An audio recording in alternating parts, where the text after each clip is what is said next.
Factor completely. The quantity w minus z squared plus 10 times the quantity w minus z plus 25. Here we have three terms, and if we look at all three terms, there's nothing common. When you're factoring three terms, you try and break down into two sets of parentheses by breaking down the factors of the first and the factors of the last. W minus z squared means that we have two of them. I'll put one w minus z in the first set of parentheses and another w minus z in the second set of parentheses. To break down 25, I have two choices. I'll go with the second choice, 5 times 5. When the last sign is a plus, it means that the signs will be the same. If you want to know what they are, you look at the other sign in the problem.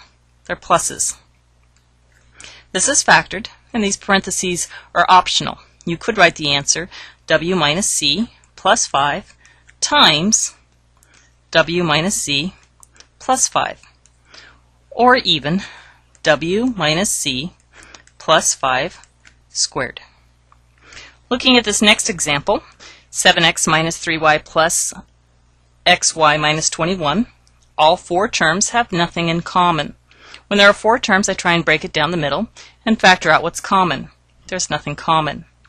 I also have the choice of trying to factor the first three or the last three, but without exponents that'll never be possible. So I'm going to use the commutative property and move the 7x to the back of the problem.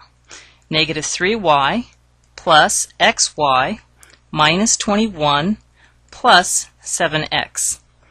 Now when I break it down the middle, I can see that there's a common y. But anytime it starts with a negative, I factor that out as well. So that gives me a negative y times 3, and here's where it's a little tricky, minus x.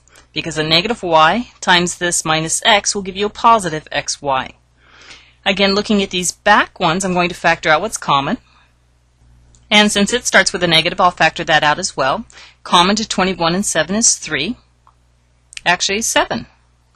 Common to 21 and 7 is 7, leaving me with 3 minus x.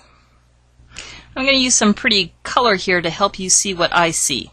3 minus x is in this set of parentheses, and 3 minus x is in this set of parentheses. So that's what we call common. And if it's common, you can factor it out to the front, 3 minus x, and then what we're left with is a negative y and a negative 7. Now this is an awful lot of negative signs.